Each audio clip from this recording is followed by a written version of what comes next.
Bien, bonjour à toutes et à tous. Euh, Heureux de vous retrouver ce matin pour le troisième module d'atelier didactique. Ce matin, nous allons parler des méthodes de l'audit énergétique et tout ce qui gravite autour de l'audit énergétique. Euh, Avant de me présenter et de vous rappeler un petit peu le contexte, je vais attendre quelques minutes que tout le monde arrive à se connecter et puis je reviens vers vous tout de suite.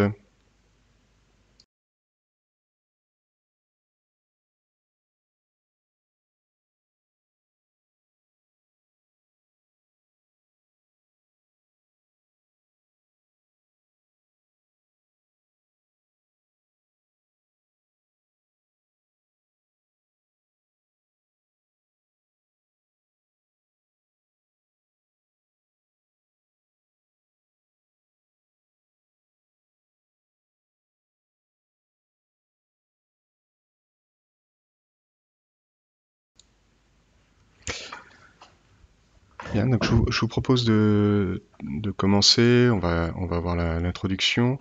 Donc on se retrouve ce matin dans le cadre du programme d'intérêt général, transition écologique, du Haut-Rhin.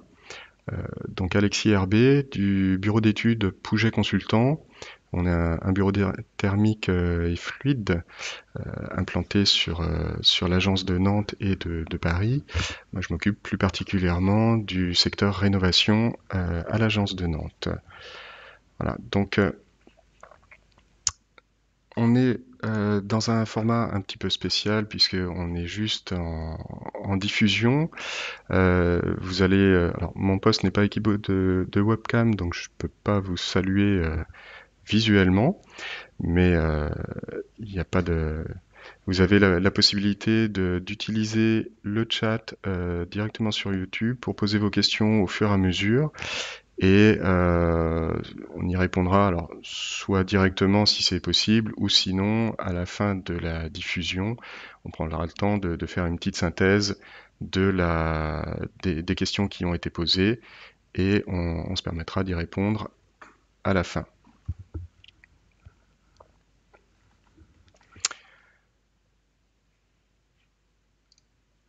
Donc dans un premier temps, alors on va voir par rapport à l'audit énergétique, on va voir son contexte réglementaire, les méthodes qui sont employées, les différences qu'il peut y avoir entre différents outils, etc.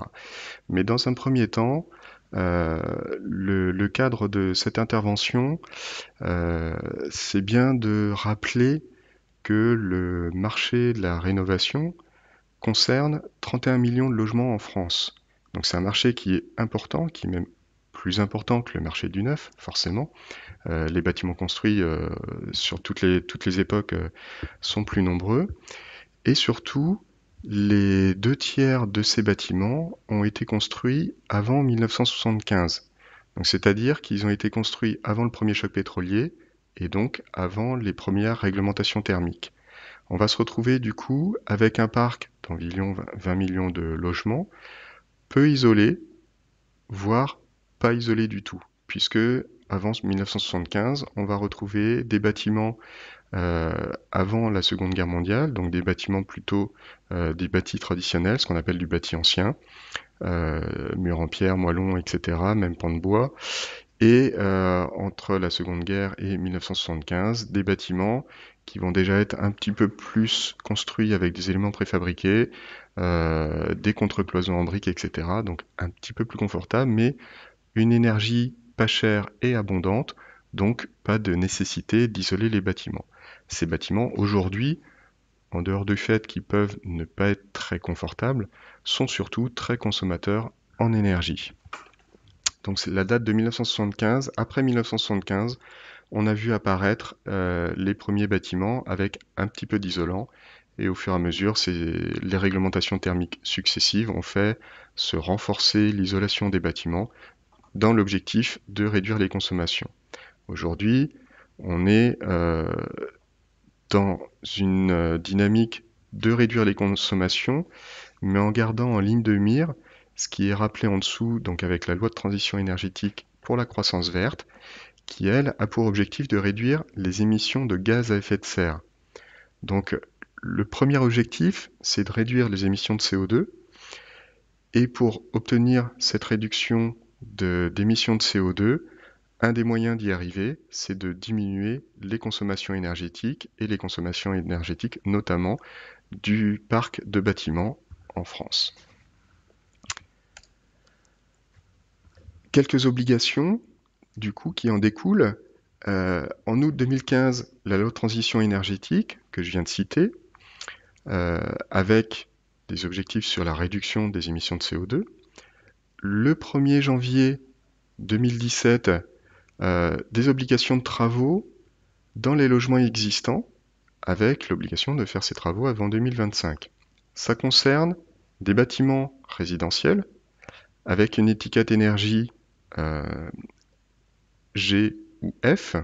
Alors, ces classements, ce sont les étiquettes DPE, dont je vais vous détailler un petit peu le fonctionnement juste après. Ce qu'il faut retenir, c'est que ces bâtiments-là, à l'occasion de travaux lourds, on va leur demander d'isoler, quand c'est possible, les parois concernées. Donc les travaux lourds aujourd'hui qui sont recensés, c'est quand on va intervenir sur les façades ou sur les toitures. Donc sur du résidentiel et du collectif, on est plutôt sur des toitures terrasses en général.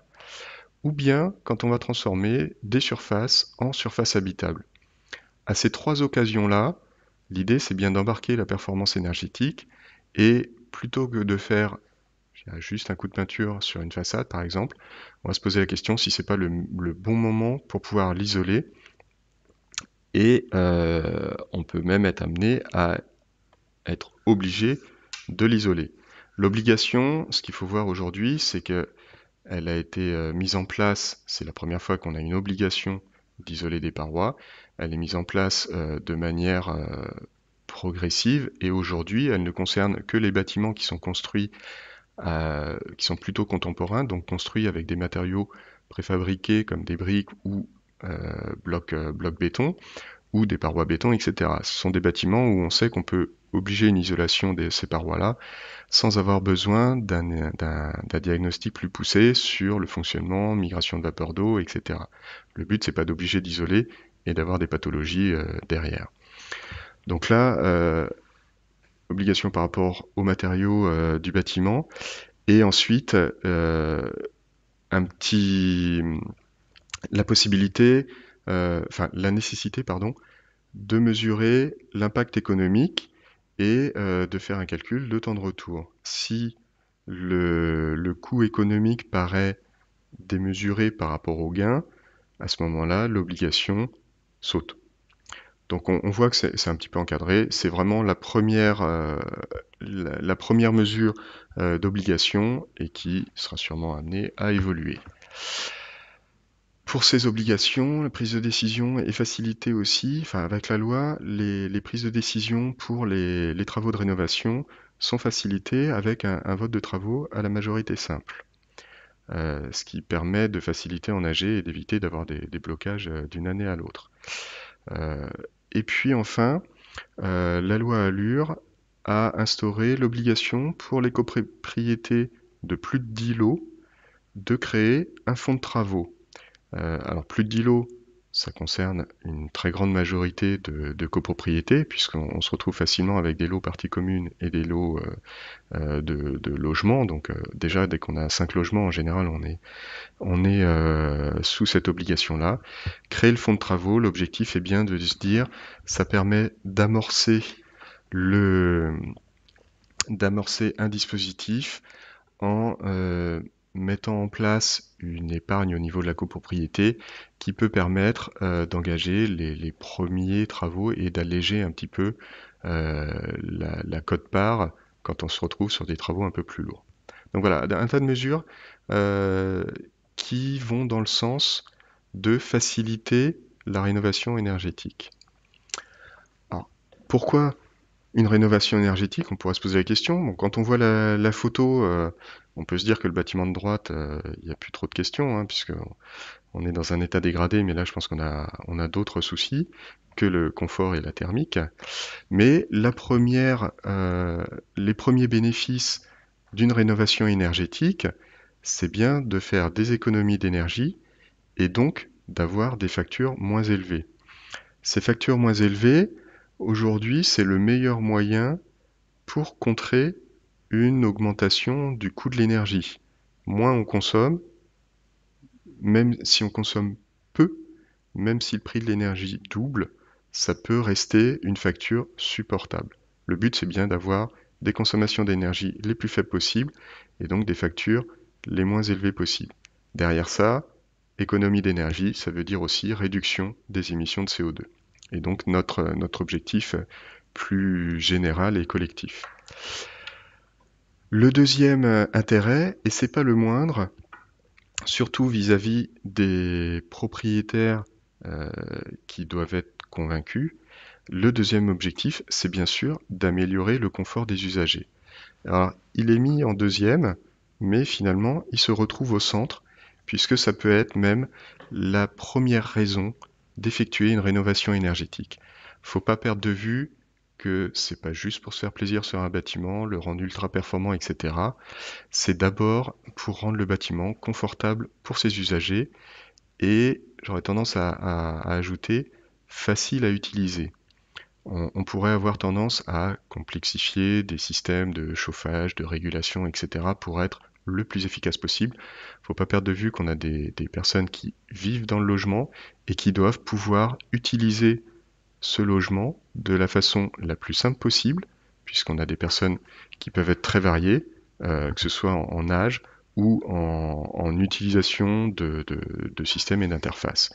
Le meilleur exemple étant des thermostats connectés par exemple, où on a juste à mettre plus, moins, deux touches, j'ai chaud, j'ai trop chaud ou j'ai pas assez chaud. Et ensuite, c'est la petite intelligence de la régulation qui fait le reste.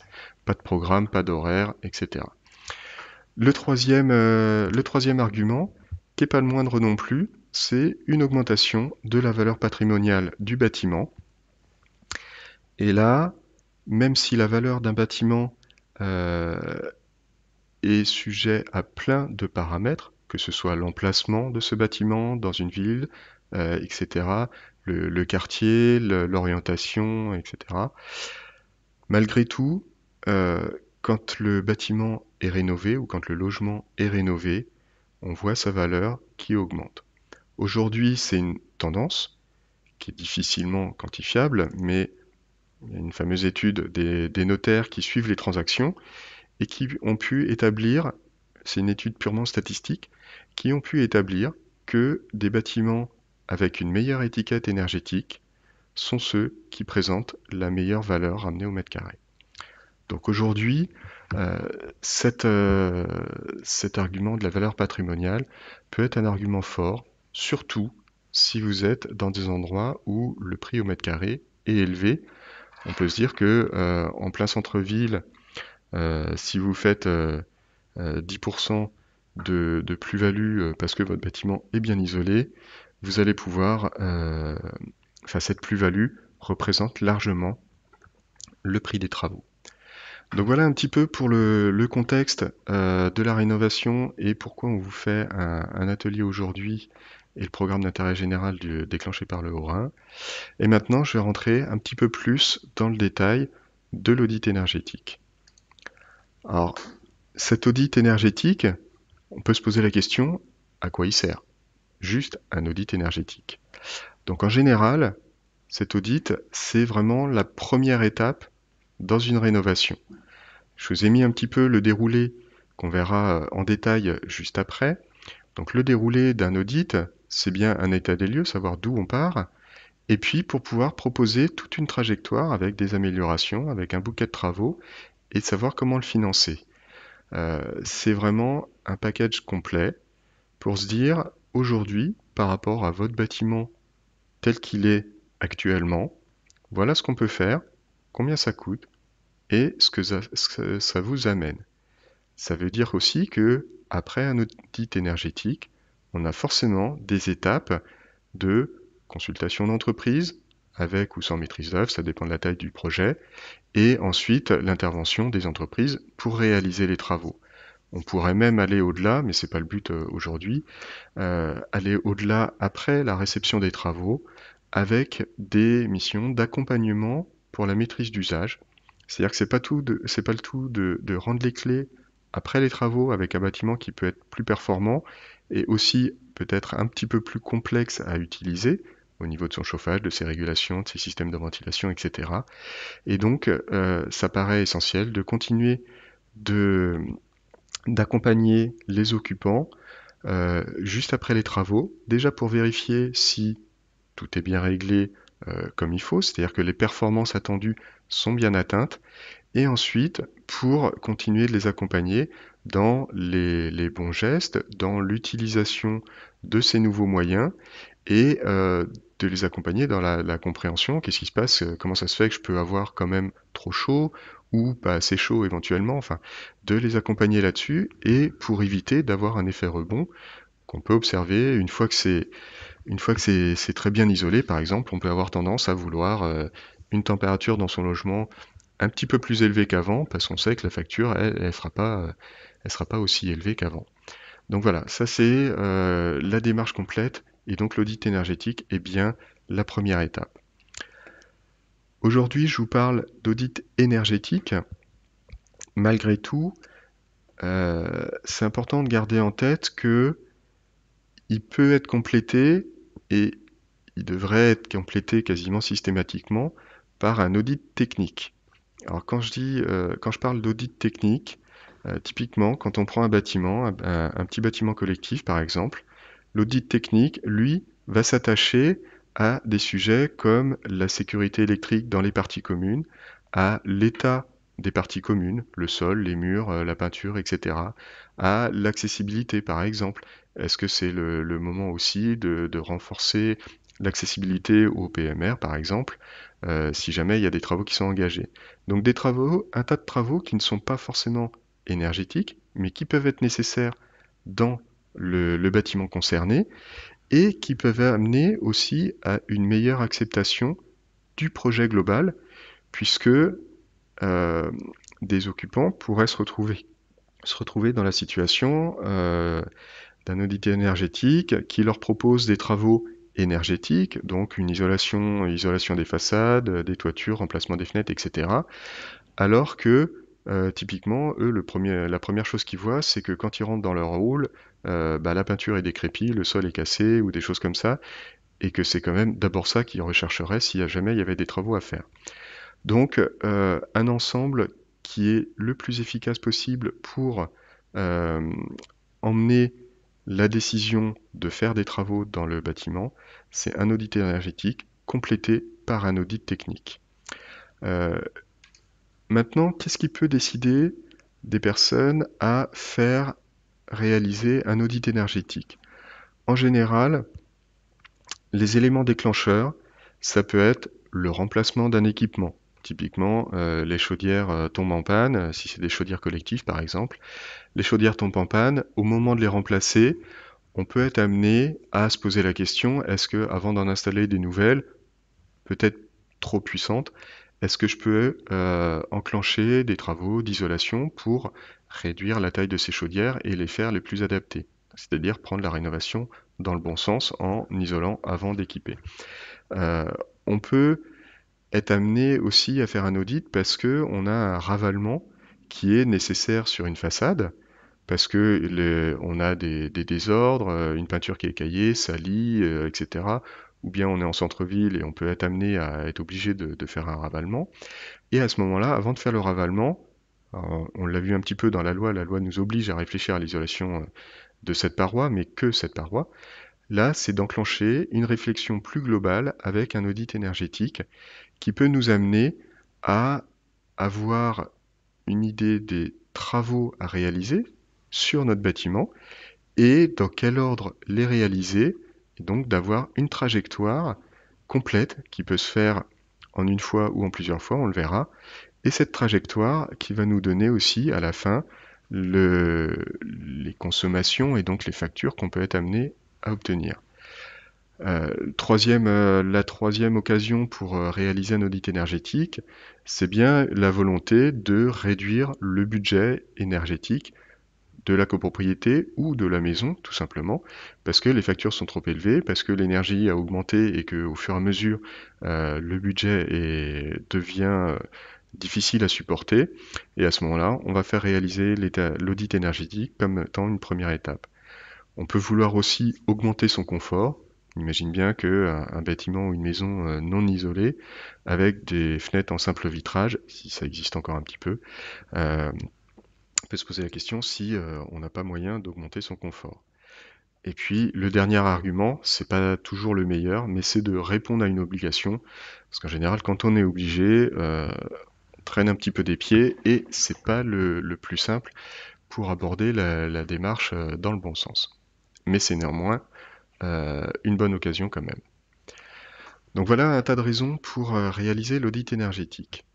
Maintenant, euh, vous avez peut-être entendu parler, et on va pouvoir parler au fur et à mesure là, de la présentation, de différents termes.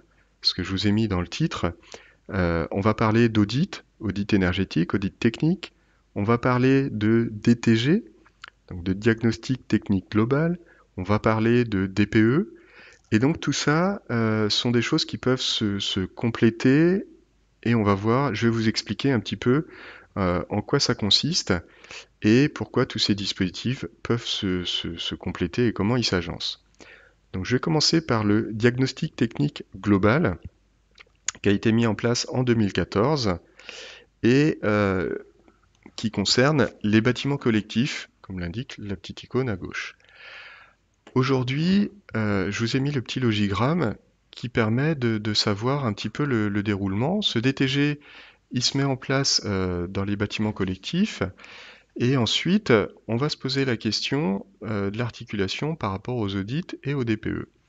La première, je commence par le plus simple, la partie de gauche, euh, quand on est en chauffage individuel, à ce moment-là, on n'a aucune obligation vis-à-vis d'un DPE ou d'un audit énergétique. Alors quand je dis aucune obligation, c'est pas pour ça qu'on ne peut pas en faire, mais on n'est pas tenu de le réaliser. Ensuite, le deuxième cas, on est en chauffage collectif, donc le logigramme que vous voyez sur la partie de droite, et sur la vidéo vous ne voyez pas mon curseur mais je vous le montre quand même. Sur la partie de droite, c'est tout ce qui concerne le chauffage collectif, et à ce moment-là, on va s'intéresser au nombre de lots. Donc les lots, je le rappelle, ça peut être des lots de parties privatives, le logement, ou des lots de caves, de parking, etc. Donc là, quand on est supérieur à 50 lots, donc la partie la plus à droite, on va être obligé de réaliser un audit énergétique. Donc chauffage collectif supérieur à 50 lots, des critères assez simples à déterminer pour une copropriété, on va être obligé de réaliser un audit énergétique. Dans le cas contraire, donc des copropriétés plus petites, inférieures à 50 lots, à ce moment-là, on va juste être obligé de réaliser un DPE collectif, mais encore une fois, rien ne nous empêche d'aller un petit peu plus loin et de réaliser un audit complet. Alors, le DTG, euh, il a 5 parties. Les 5 parties sont à renseigner. Donc c'est bien un diagnostic. L'objectif, c'est de faire un état des lieux de la copropriété. Et donc c'est un dossier qui est géré par le syndic et qui est rattaché à la copropriété pour collecter des informations, faire un état des lieux et pouvoir enclencher la réflexion si jamais il est nécessaire de faire des travaux, etc. Donc pour l'instant, le DTG, c'est quand même, ça permet pour les copropriétaires d'avoir une vision peut-être plus précise de sa copropriété et surtout d'engager, enfin de forcer un petit peu la réflexion sur la copropriété et de se poser la question, est-ce que c'est pas le bon moment pour engager des travaux ou pour les planifier. Donc sur les parties du DTG, on a le premier point qui concerne l'analyse de l'état apparent des parties communes et des équipements communs. Donc équipements communs qui peuvent être aussi bien du chauffage, de l'électrique, de la ventilation, etc. Partie commune, état apparent, savoir si c'est fissuré, s'il y a des fuites, si c'est en bon état, vétusté, etc. Ensuite, le deuxième point, c'est un état de la situation du syndicat des copropriétaires au regard de ses obligations légales et réglementaires. Derrière ça, c'est le syndic qui va collecter, qui va mettre dans le dossier tout ce qui concerne, par exemple, des diagnostics amiantes sur les parties communes, enfin, tous les diagnostics qui sont nécessaires. Donc il les recense, il vérifie par rapport aux obligations s'il n'y en a pas quelques-uns qui sont encore à réaliser, et ça permet aussi de les planifier. Donc là, c'est un recensement, et suite à ce recensement, le syndicat, via son syndic, peut être amené à en réaliser quelques-uns s'il en manque. Le troisième point, pardon, c'est l'analyse des améliorations possibles concernant la gestion technique et patrimoniale de l'immeuble. Quand vous avez des équipements collectifs, ça peut être de se poser la question des contrats de maintenance, des contrats d'exploitation d'une chaufferie, par exemple, et de se poser la question si ils sont toujours adaptés aux besoins. Peut-être que la chaufferie a été renouvelée, le contrat, lui, a continué de courir. Est-ce qu'il n'y a pas moyen de le faire évoluer? Je pense au contrat d'exploitation d'une chaufferie en mettant en place des clauses d'intéressement, etc. Euh, donc là, c'est de se poser la question sur les contrats de gestion, contrats d'exploitation, de vérifier qu'on en a bien. On a une ventilation collective, mais on n'a pas de contrat d'entretien. Ça peut être l'occasion d'en mettre en place et de mettre en place des ramonages, etc. Donc là, on fait le tour des contrats, vérifier s'ils sont adaptés, s'il n'y en a pas qui manquent. Et l'objectif, c'est bien que la copropriété fonctionne, enfin que les équipements de la copropriété fonctionnent le mieux possible. Le quatrième point, c'est une évaluation sommaire du coût des travaux nécessaires à l'entretien de l'immeuble. Ce point-là, mine de rien, il est très important parce qu'il constitue en général ce qu'on appelle le scénario zéro de l'audit. Ça, ce sont les travaux nécessaires, même si on vote aucun travaux de rénovation, etc. Ce sont les travaux qui sont nécessaires, typiquement un ravalement, peut-être un changement des garde-corps si jamais il commence à être fatigué, etc. Donc ça, c'est le bouquet de travaux, enfin ce sont les travaux qui, de toute façon, dans l'optique de l'entretien nécessaire du bâtiment, seront à faire à court ou moyen terme. Scénario zéro, important. Et puis, suivant les cas, 50 lots, enfin déterminés par les 50 lots, on va être amené à faire une évaluation énergétique, donc soit un DPE, soit un audit. Donc tout ça, c'est dans le cadre du DTG sur les bâtiments collectifs. Ensuite, ce DPE, qu'est-ce qu'on a dedans? Alors le DPE en lui-même, il concerne aussi bien les bâtiments collectifs que les maisons individuelles. Dans le cadre de location de logement, dans le cadre de leur vente, il est obligatoire à fournir au notaire au moment de la vente, ou dans l'affichage, alors là c'est plutôt les bâtiments publics. On a deux méthodes pour établir ce DPE. Sur facture, alors on a plein de cas possibles, mais en général, pour simplifier, quand on est sur du bâti ancien, donc avant 1948, on va réaliser le DPE sur facture, et donc on prend les factures des 3 dernières années, et on va faire une moyenne et évaluer l'étiquette énergie. Donc les étiquettes énergie et climat, c'est le résultat du DPE, c'est ce qui apparaît en bas à droite de l'écran de la présentation, avec des classes énergétiques, A, B, C, D, E, F, G, et un niveau de performance de votre bâtiment qui est représenté. Donc ici, dans mon exemple, on est en classe C. L'importance de ces étiquettes, on va le voir, on en a entendu parler peut-être, enfin vous avez peut-être suivi la convention qui vient de se terminer, la convention citoyenne. La notion de passoire énergétique va être attachée à cette étiquette DPE. Donc on peut considérer que les étiquettes les plus basses, E, F, G, peuvent amener une obligation de réaliser des travaux, par exemple. Donc le DPE aujourd'hui, c'est pareil, c'était le premier outil qui a été établi. Euh, Aujourd'hui, il est amené à être renforcé, c'est ce que je vous mets, il est en cours de réforme. Alors cette réforme est bien avancée, était censée sortir en septembre 2020, donc c'est demain, hein, juste après l'été. La réforme a été un petit peu décalée, enfin l'application hein, a été un petit peu décalée, mais aujourd'hui tout est prêt au niveau de la méthode, etc. Et ça va devenir, le DPE va devenir quand même un des outils essentiels pour piloter la rénovation énergétique des bâtiments. Alors je vous parle de l'énergie, de l'étiquette énergie, c'est peut-être la plus connue. Néanmoins, il y a aussi l'étiquette climat qui est sur la droite, avec l'échelle des classes, pareil, de A à G, l'échelle violette. Cette étiquette climat, finalement, ça pourrait presque être la plus importante, parce que l'objectif des rénovations énergétiques, c'est quand même la diminution des gaz à effet de serre. Donc on voit bien là, en état initial ou après travaux, que c'est quand même un des indicateurs importants et elle apparaît dans le DPE.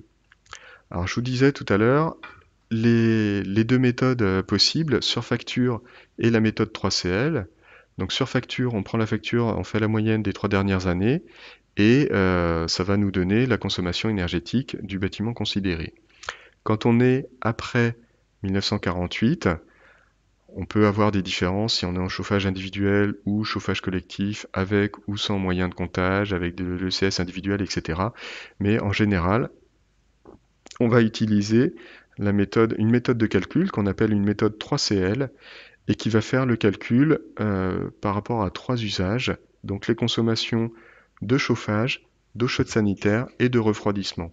Ça apparaît sur l'entête des étiquettes qui sont à droite. Et tout ça, on va le ramener à des mètres carrés de surface habitable, des mètres carrés de chab.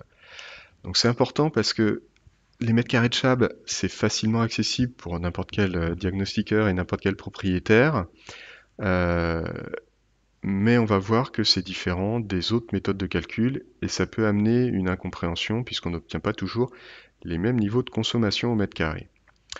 Le DPE, donc individuel ou collectif, et il réalise un état initial. En fait, il fait une photo à un instant T. Au moment de la réalisation de ce DPE, il va faire une photo des consommations, consommation et gaz à effet de serre, émissions de gaz à effet de serre, et il va seulement faire des recommandations d'amélioration, mais sans forcément les chiffrer. C'est une indication avec des euros et ça indique aussi le potentiel d'économie d'énergie. Donc c'est un outil qui est assez léger, mais qui a le mérite au moins de faire le point de départ et de pouvoir alerter un propriétaire si jamais il se retrouve dans des étiquettes énergie assez faibles. Cet outil-là, quand même, il commence à avoir de l'intérêt parce qu'il est en affichage lors de la vente des logements et lors de leur location. Et il faut bien se mettre à la place de celui qui va acheter. Si jamais il a deux logements un peu identiques dans des quartiers équivalents, un emplacement équivalent, bah, il y a quand même une tendance qui est de prendre le logement qui présente le meilleur DPE. La petite conséquence, c'est aussi du point de vue des diagnostiqueurs, ils ont beau être indépendants avec des méthodes où normalement on peut pas changer les calculs, ça a quand même une petite tendance à essayer de favoriser certaines consommations. C'est au moins la demande des propriétaires. Donc ça, le DPE. Ensuite, on arrive enfin à l'audit énergétique réglementaire, donc qui est nécessaire, qui est obligatoire pour les copros de plus de 50 lots. Il ne concerne que les bâtiments collectifs. Et le décret de 2012 décrit exactement ce qu'il doit contenir, comment il est effectué, etc.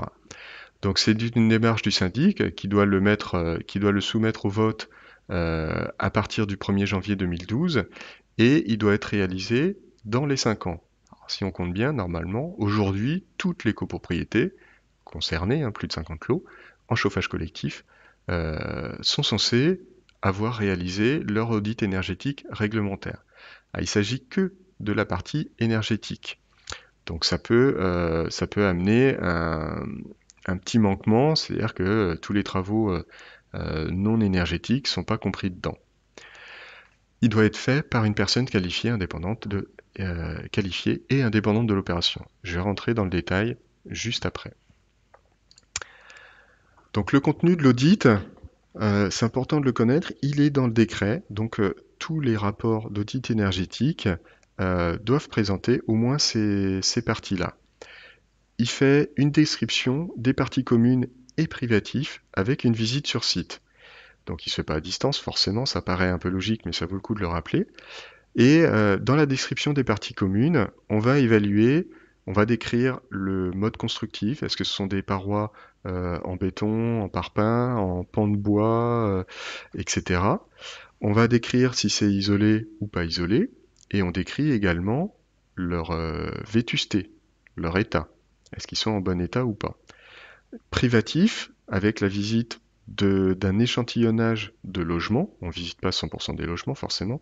Donc un échantillonnage des logements pour avoir une petite idée des systèmes qui sont à l'intérieur, est-ce qu'il y a des régulations sur les radiateurs, la ventilation, etc. Et dans quel état c'est? Est-ce que les occupants les ont modifiés, ont colmaté les grilles de ventilation, c'est le plus courant, etc. On réalise également une enquête auprès des occupants et cette enquête doit poser ces questions par rapport au confort, par rapport aux attentes des copropriétaires, les attentes sur des travaux de rénovation, travaux de rénovation même s'ils sont non énergétiques, ça n'empêche pas de poser la question. On pose les questions vis-à-vis du confort thermique, vis-à-vis des factures, etc., des consommations, et vis-à-vis du comportement. Donc on leur demande combien ils sont dans le logement et tout ça. Ça permet d'avoir une vision un peu plus exhaustive, même si on visite qu'un échantillonnage de logement, ça permet d'avoir une vision un peu plus exhaustive de la copropriété, de son utilisation et surtout, et c'est pas négligeable, des attentes des copropriétaires. Euh, Ce questionnaire, finalement, cette enquête, c'est un des éléments presque les plus importants parce que ça permet d'adapter le discours à la fin et de composer un bouquet de travaux qui va remporter le plus d'adhésion possible auprès des occupants. L'audit énergétique comprend forcément les consommations initiales, 5 usages. Alors quand je vais vous dire 5 usages, ça comprend un peu comme le DPE, le chauffage, l'eau chaude sanitaire et le refroidissement, mais c'est complété par l'éclairage. Alors on verra quel éclairage, les parties communes ou les parties privatives, logement, et ça comprend également toute l'électricité qui est consommée par les auxiliaires étant la ventilation, les questions de ventilation, ou les pompes de chauffage, etc. Dans cet audit, suite à l'état initial et la visite sur site et les consommations initiales, on fait des propositions d'amélioration énergétique, que je vais vous détailler juste après, avec une estimation des coûts, des économies. On fournit également les aides disponibles, les aides financières disponibles, et on fournit une synthèse permettant aux copropriétaires de faire leur propre choix, puisque l'obligation va jusqu'à présenter cet audit en assemblée générale. Alors là où il y a un petit manquement, c'est qu'on est juste obligé de présenter les résultats en assemblée générale, mais on n'est pas obligé de soumettre au vote la suite, c'est-à-dire de choisir un bouquet de travaux et éventuellement de continuer sur le choix d'une maîtrise œuvre, etc. Alors on a parlé des auditeurs, ils doivent être indépendants et qualifiés, donc indépendants du syndic, ils doivent être bien sûr indépendants des fournisseurs d'énergie, avoir au minimum des compétences en bureau d'études ou dans le bâtiment, avoir une qualification pour les audits énergétiques. Donc la qualification, elle peut être amenée par OPKIBI par exemple, il y en a d'autres, et ils doivent être assurés pour leurs interventions. Pour pouvoir travailler correctement, le syndic doit leur fournir les factures de chauffage et de cesse des installations collectives, tous les documents liés, c'est-à-dire les contrats de maintenance, les contrats d'exploitation, etc., les factures des derniers travaux réalisés, les visites d'entretien, donc toutes les données qui sont nécessaires pour faire un bilan correct. Vous imaginez bien que si jamais la copropriété vous indique que la dernière année de consommation, ça va être difficile de savoir si c'est une année exceptionnelle ou si au contraire c'est pareil tous les ans. Les méthodes utilisées lors de l'audit, c'est ce qu'on appelle méthode ouverte. Une méthode ouverte, je vais vous montrer un petit peu le détail après. Une méthode ouverte, ça veut juste dire qu'on a accès à tous les paramètres, comme la température, l'utilisation des équipements, les horaires, les consommations d'ECS, etc. Le but étant de coller le plus possible à la réalité. Vous imaginez bien que si votre bâtiment il est chauffé à 22 degrés en moyenne, vous n'aurez pas les mêmes consommations que si vous êtes chauffé à 19 degrés. Le but de cette méthode, c'est bien sûr d'avoir un état initial le plus proche possible de la réalité pour qu'ensuite les améliorations, si elles vous indiquent que vous allez faire 10% de gain, c'est 10% de gain par rapport à vos factures réelles. On utilise également la méthode réglementaire pour pouvoir se situer vis-à-vis de la réglementation et surtout vis-à-vis des labels. Alors les labels, ils vous seront détaillés dans l'atelier qui suit, mais si vous devez obtenir un label bâtiment basse consommation, donc BBC rénovation, il faut pouvoir le justifier en faisant un calcul, et ce calcul-là, c'est un calcul réglementaire, avec la méthode réglementaire. Il ne représente pas forcément les consommations réelles. Dans le bâtiment, dans le logement, on n'est pas trop éloigné, mais on peut avoir des différences. Je vous disais tout à l'heure, le DPE est ramené au mètre carré de surface habitable, ce qui est audit énergétique, que ce soit la méthode ouverte ou réglementaire, on est ramené au mètre carré de Shone, donc la surface hors œuvre nette, au sens de la RT. Euh, tout ça, ça fait la différence parce qu'on va se retrouver à expliquer des consommations qui peuvent paraître identiques. Ce sont des kilowattheures par mètre carré, mais on ne parle pas de la même chose. Le DPE, on a trois usages, donc des consommations qui peuvent être un peu plus faibles, divisées par une surface qui est différente, la surface habitable. Et l'audit énergétique, on prend 5 usages, donc potentiellement des consommations plus fortes, puisqu'on va rajouter de l'éclairage et les auxiliaires, mais ramener à des mètres carrés de Shone. On va regarder maintenant les différentes étapes de l'audit énergétique avec l'état des lieux, les améliorations, bouquet de travaux et le plan de financement. La première phase, l'état des lieux. L'état des lieux, c'est lors de la visite sur site avec, bien sûr, le relevé des pathologies. Alors, je vous ai mis une petite image à gauche, pathologie. Donc, si on relève des moisissures, là, au plafond d'une salle de bain, ça peut amener dans le diagnostic à se poser la question, est-ce que la ventilation est efficace? Est-ce qu'elle fonctionne correctement? Est-ce qu'elle est suffisante? Etc. Ou est-ce que c'est un usage particulier si dans tous les autres logements, on n'a aucun souci? On va regarder également à l'extérieur du bâtiment avec la caméra thermique si on n'a pas des gros ponts thermiques, donc là comme on voit à chaque poteau et dalle. On va faire donc les consommations énergétiques de l'état initial, donc je vous ai mis un petit exemple à droite, méthode mensuelle, avec la ramenée en fonction des Shone. Alors volontairement, on n'utilise pas forcément les mêmes formats d'étiquettes que le DPE pour pas faire l'amalgame entre les deux. Néanmoins, on a les mêmes niveaux avec des classes de A à G. Donc ça, l'état des lieux est très important pour faire la collecte des points qui peuvent être amenés, qui peuvent amener des travaux ensuite. Puisque pour pouvoir justifier de travaux, si jamais la ventilation fonctionne très mal aujourd'hui et qu'on a des pathologies, c'est plus facile de pouvoir justifier des travaux dessus ensuite. Les différentes méthodes, un rappel des usages. Je vous ai mis l'éclairage. Quand on est en méthode ouverte, on va s'intéresser essentiellement à l'éclairage des parties communes. Et donc amener des rénovations sur les luminaires, etc.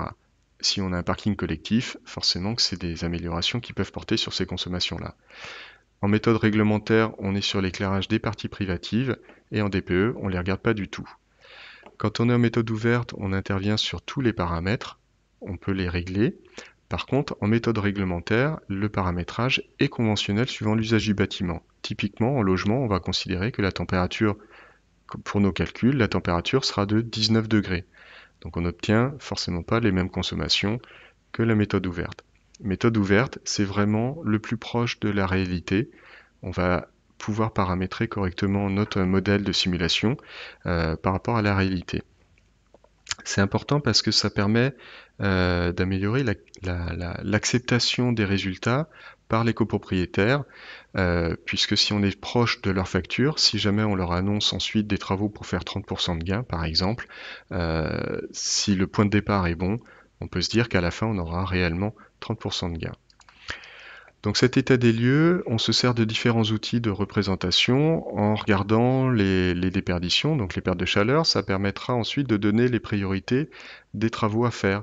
Si on se rend compte que ici, dans mon exemple, les murs extérieurs perdent 30% de la chaleur du bâtiment, ça permettra de hiérarchiser en expliquant que la chaleur partant principalement par les murs, ça peut être intéressant d'isoler ces murs, que ce soit par l'intérieur ou par l'extérieur. Le questionnaire à droite peut également nous amener à définir les priorités. Si jamais le confort thermique, on considère que les gens, ici on a 13 et 9% qui considèrent qu'il fait très froid, voire froid, à ce moment-là, ça fait que un quart, mais on peut être amené à proposer quelque chose concernant le confort et le chauffage, pouvant améliorer le confort et le chauffage. Et on a plus de chances de répondre aux attentes et d'avoir un bouquet de travaux qui sera accepté.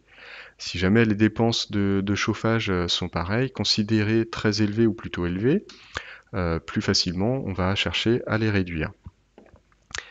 Ces réponses-là, c'est bien sûr chaque copropriétaire a son propre ressenti vis-à-vis de sa facture. Mais néanmoins, on est sur de la collectivité avec un vote ensuite à la majorité. Donc si on a une majorité qui considère des dépenses de chauffage trop élevées, on peut être amené à axer nos travaux dessus. La deuxième phase, c'est les propositions d'amélioration. Donc là, on va lister tous les travaux possibles: rénovation des façades, changement des menuiseries, rénovation de l'isolation des toitures, que ce soit une toiture terrasse, des comptes perdus, etc. Remplacement des équipements de chauffage, des régulations, etc. Donc là, euh, dans cette liste de travaux, on va bien sûr faire la liste, déterminer les économies d'énergie en les calculant, déterminer le coût des travaux et également prendre en compte le coût des travaux induits. Si je vous parle d'une isolation extérieure, si à un moment donné je dois déposer des éléments de façade pour faire mon isolation extérieure ou remplacer des garde-corps, etc., ça a beau être non énergétique, c'est nécessaire pour faire mes travaux d'ITE et donc ce sont des travaux induits. Les économies d'énergie prennent tout en compte, les économies sur l'abonnement, puisqu'on peut être amené à le modifier, à le diminuer, des économies forcément sur le coût de l'énergie et sur le coût de maintenance si on amène des systèmes qui sont plus simples. Donc ces propositions d'amélioration, on les détaille dans des fiches par exemple, qui détaillent en quoi consistent les travaux et puis quel est leur coût, etc. Vous avez un exemple ici d'un tableau qui représente chaque amélioration. Alors chaque amélioration prise une par une, on a sur la gauche l'état existant, et puis après chaque amélioration, à savoir quelle est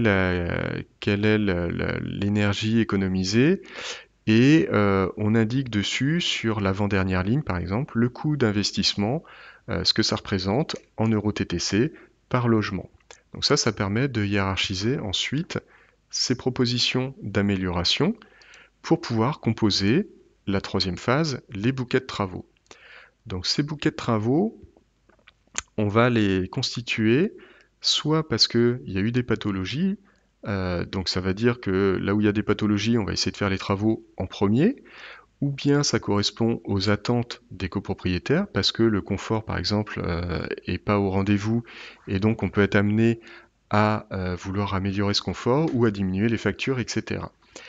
Et dans ces bouquets de travaux, on inclut le bouquet zéro, donc c'est le même bouquet zéro, le scénario zéro décrit dans le DTG, qui constitue l'entretien nécessaire, puisque ça permet de contrebalancer en disant, bah, plutôt que de faire un ravalement tout simple, par exemple, qui va vous coûter 6 000 € par logement, par exemple, à ce moment-là, c'est peut-être intéressant de faire le premier bouquet qui inclut aussi des travaux énergétiques, qui va vous permettre d'isoler la façade, etc.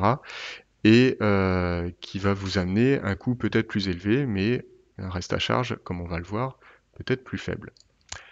Donc la stratégie est importante.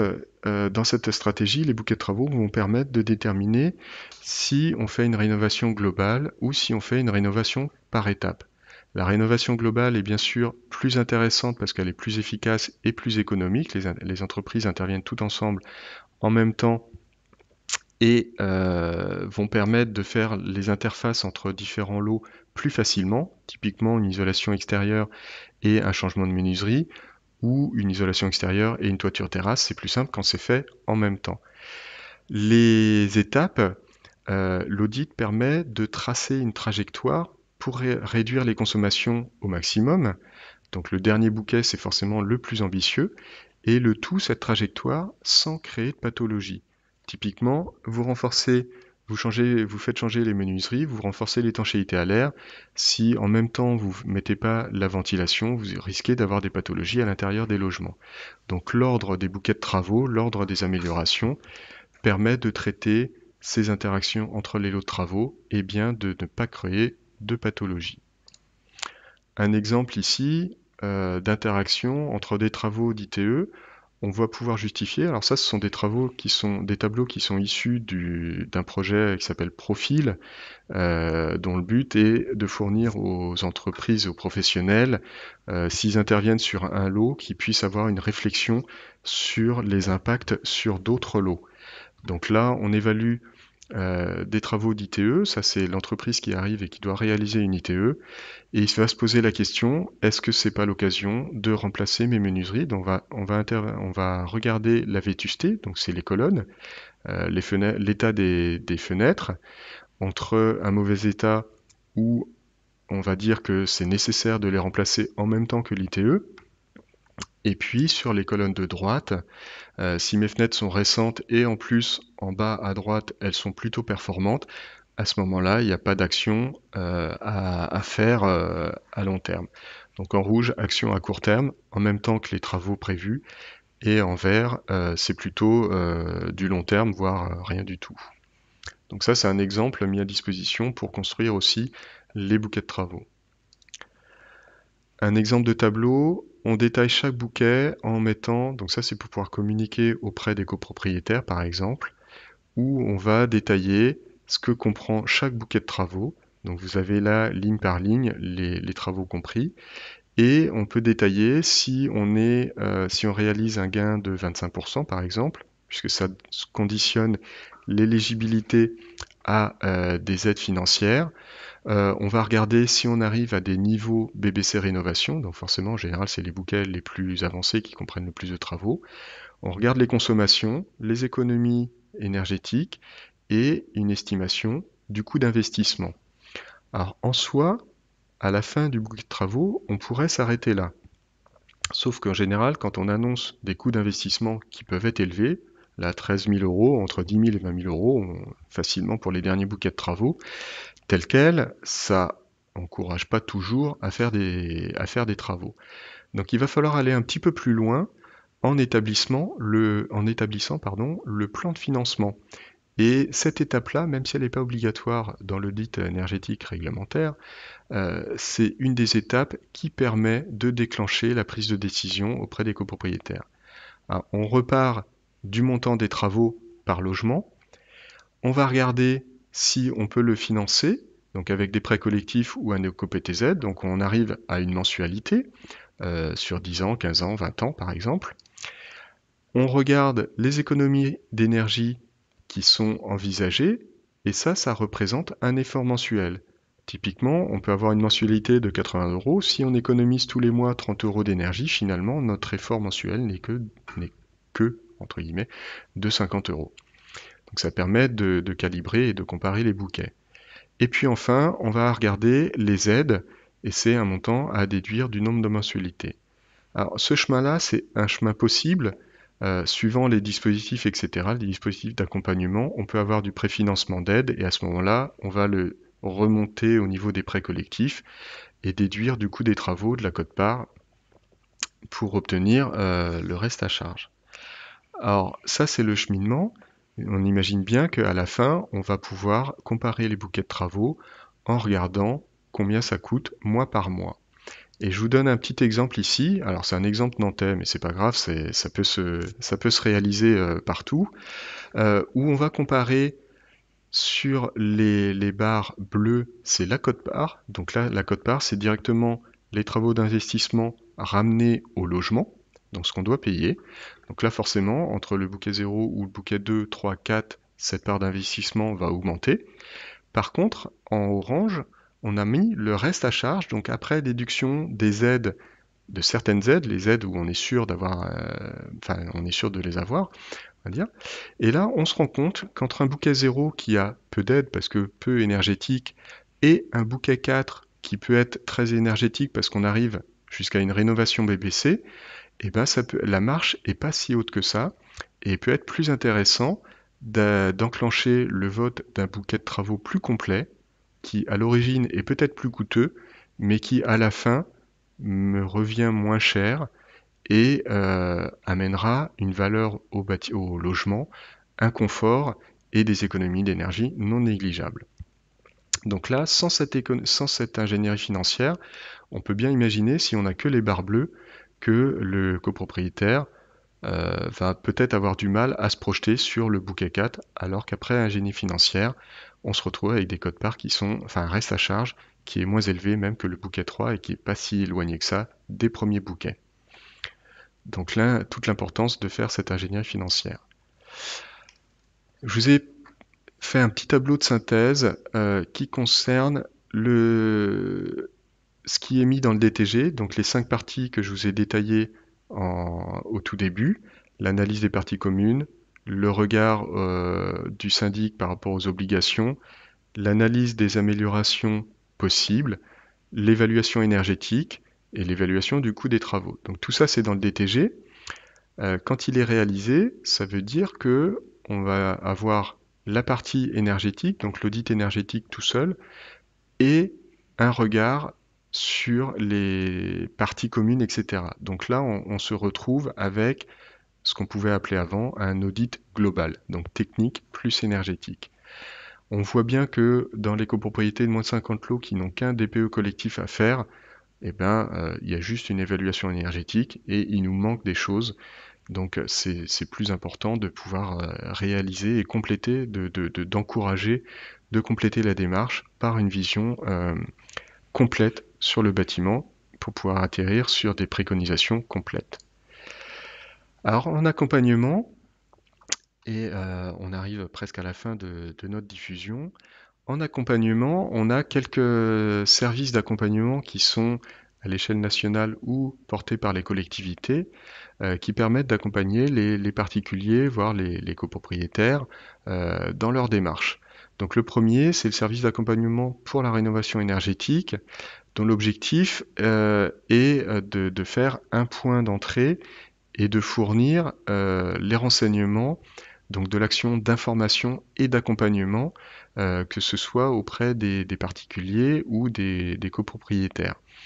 Ça concerne le résidentiel et le petit tertiaire, même si là, le petit tertiaire n'est pas forcément l'objectif, et ça s'inscrit dans le déploiement de la marque Fer.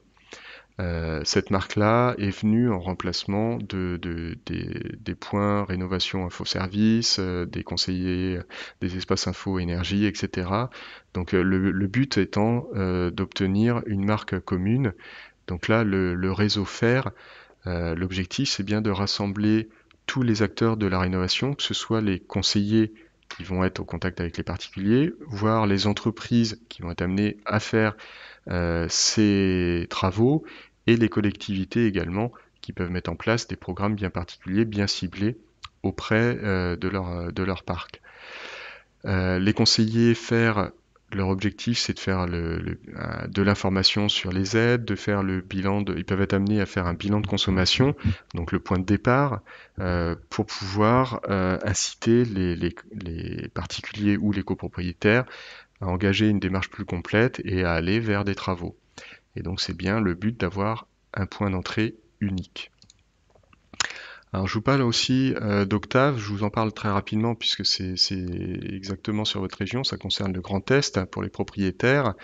qui est un dispositif d'accompagnement. Alors vous le connaissez peut-être déjà, hein, je ne sais pas, mais ça permet de créer des scénarios de travaux, de consulter, de faire l'accompagnement pour consulter et sélectionner des entreprises, de préparer les travaux, de faire le suivi de chantier, d'aller jusqu'à la réception, de faire le plan de financement, montage des dossiers, préfinancement, etc.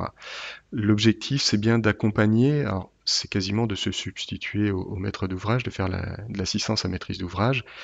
Le but étant de donner confiance aux personnes concernées, donc aux propriétaires concernés, pour qu'ils réalisent les travaux, même s'ils s'en sentent pas capables de consulter eux-mêmes les entreprises, de suivre des travaux. Donc là, je vous invite à aller sur le site d'Octave pour regarder plus en détail. On arrive à la fin de cette diffusion. Euh, je ne sais pas si vous aviez des questions, vous aviez l'occasion avec le chat sur YouTube de les poser en direct. On est sur un format qui vous permet pas de participer directement et de me poser vos questions en direct. Donc je vous invite je vous donne quelques minutes là pour les poser sur le chat. N'hésitez pas.